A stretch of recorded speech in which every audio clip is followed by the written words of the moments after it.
Okay, well I think you're really going to like this effect and how easy it is to perform and for how powerful it can be based on the fact that the spectator can freely name any card. The number arrived at to reveal their card is a very fair procedure between the spectator and the performer, and the fact that the reveal deck is displayed the entire time and never once touched by the performer. Only the spectator touches this deck to reveal their card when they count to their card selection. Now, to perform this, you're going to need a little preparation, which I think is really well worth it, considering how powerful this trick can be. All you're going to need to do is have a mixed looking deck of cards, which I have here. Now you can customize this yourself, or you can just go with my randomized stack, which I have here, because everything's all figured out for you and it'll save a lot of time. So all I've done is I've just truly randomized a deck of cards, and then I've committed to this mix of cards for my stack for the performance. So I'll just sort of guide you through the performance and show you as we go along what's happening. So let's just say we have our reveal deck here. We're starting our performance. We're going to have this deck ready to do the, if you've seen in the effect description, how we're going to choose a number of cards to flip face up between the spectator and myself and come up with a random number. So let's say now at the very beginning, we get the spectator to verbally name any card they wish. Let's say they name the 8 of clubs. Okay? So what we do next is we deal our deck of cards into 3 piles, just like so. Now, just for your reference, it's nothing that the spectator needs to know, but there is 54 cards in this deck. We have both jokers in this deck,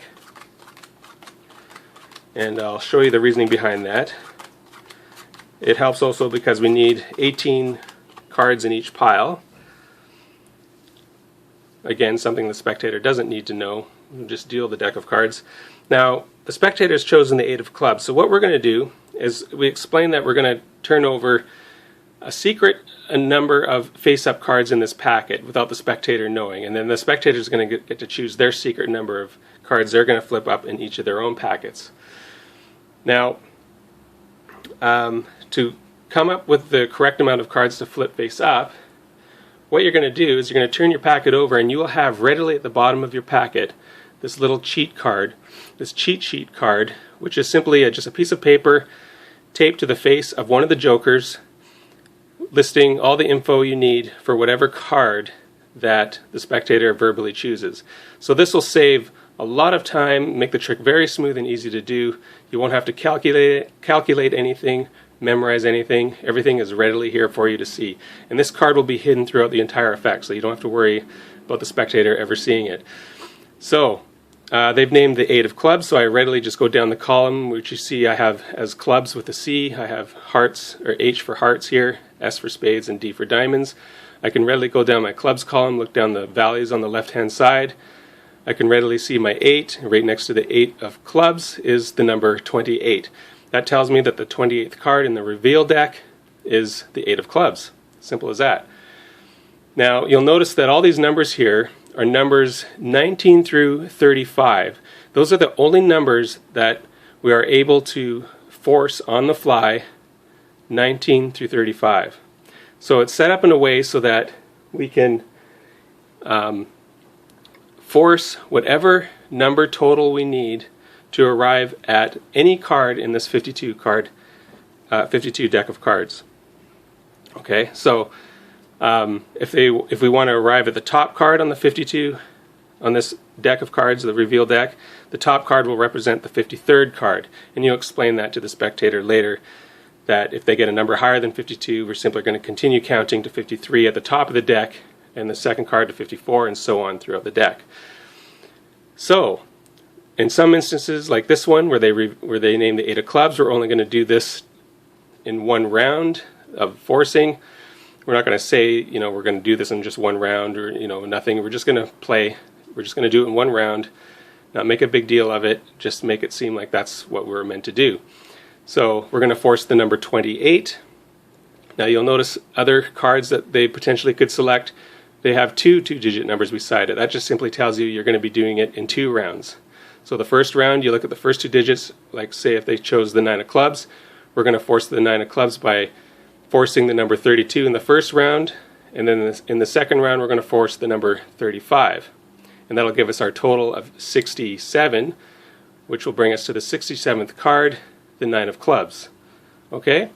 So it's really that simple. It's just a number forcing method, and it's all calculated for you on this cheat sheet, and it makes it really easy. So let's just I'll just show you a demonstration of the 8 of clubs. So to force the number 28, we simply do this. We turn the cards over face down with our cheat sheet at the bottom. Now you're going to do this secretly so the spectator can't see, but because we want to force the number 28, we're simply going to count starting with the number 19. You always start with the number 19 for the top card. So you count 19, 20, 21, 22, 23, 24, 25, 26, 27, 28. So pull all the cards up to the number that you need to force, just like that. The remaining cards in your hand, you simply turn them all face up, including the cheat sheet, which will be the top face up card always, and you stick it under the rest of the cards like that. And now you're set up to force the number 28. Okay, so again, as an example, if you needed to force the number 21, you'd count 19, 20, 21, just like that. Turn all the cards like that, and you're ready to force the number 21. It's that simple. If we wanted to force the number 19, the minimal number to force, you simply move the first card 19, as you always start with the number 19, and then that's it. You turn the rest of the cards over, and you carefully keep them squared up so they can't see your cheat card when you set the packet back down.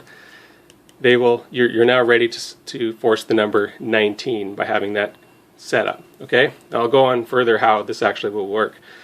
So let's set up for forcing 28 for 8 of clubs. So 19, 20, 21, 22, 23, 24, 25, 26, 27, 28. Turn those over, and then we set our packet down explaining that we've just turned over our secret amount of face-up cards.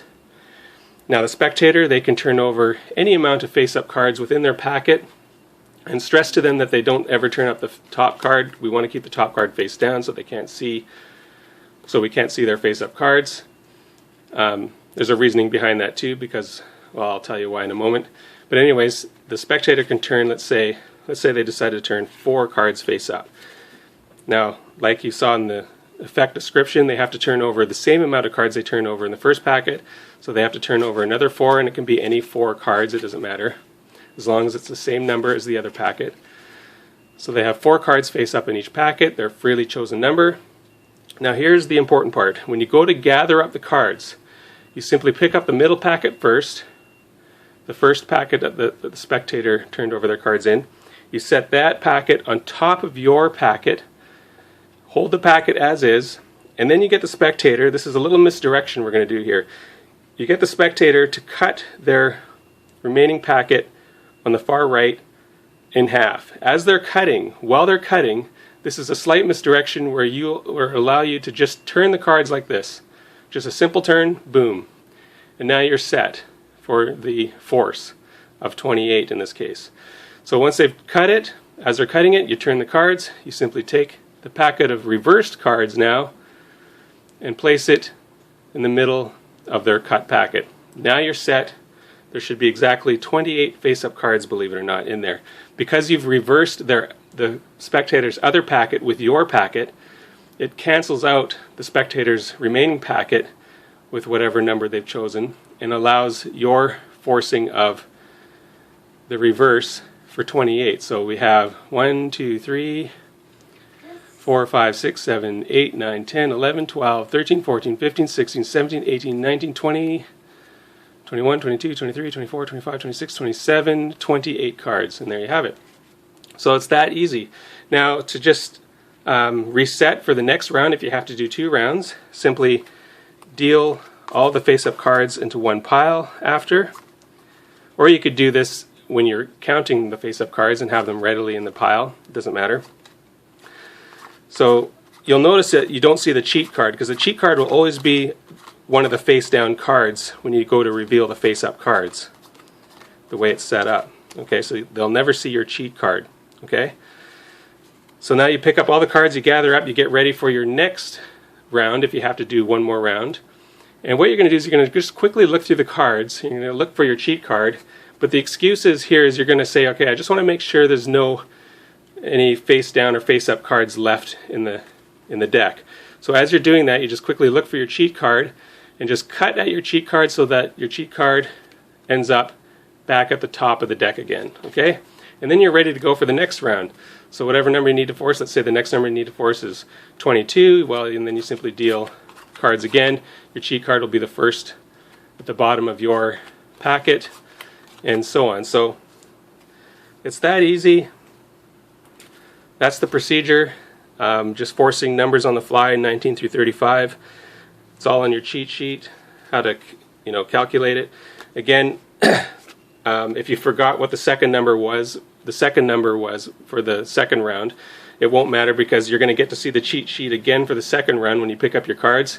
So you'll readily be able to look for the card that they've named. You can look at the second number and readily force the second number. So you won't have to remember the second number the first time round. So don't even worry about it. Just make sure you force the first number, and then when the second round comes, you can see the second number at that moment. Okay? So no memorizing, no calculating, very easy to do. Now, one more thing I have to quickly add here. You will notice on my card here, the 4 of hearts has the number 36 with a sort of asterisk here, star next to it. Okay, and then next to the 10 of hearts, there's a 37. The reasoning for that is those are the only two cards, the 4 of hearts in my stack, the 36th card, and the 10 of hearts, the 37th card.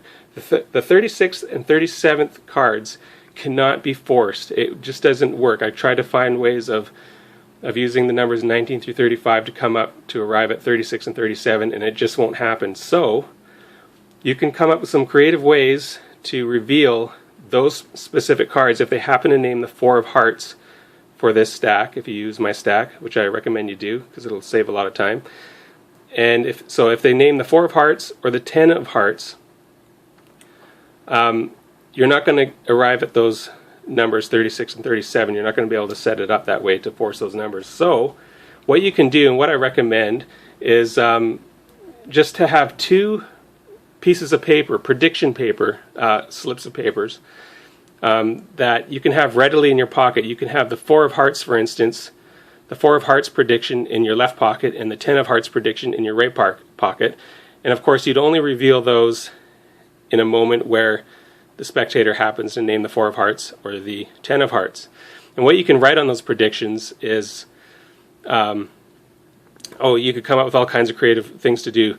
You could actually just force the number, say 33, and have on your 4 of hearts prediction that, because it's the 36th card, you could have it on that prediction that their card will end up 3 cards away from the original number, so that they can then deal 3 more cards and arrive at their card. And you can also write on the prediction on the other side of it or something. You could actually reveal the very card they named. So it would absolutely floor them if you knew, if they see in this prediction paper that you pull out, after they count to their forced number, say 33, and they see that they've arrived at the 2 of hearts, which isn't their card, and then you pull out this piece of paper that says your card is just 3 cards away.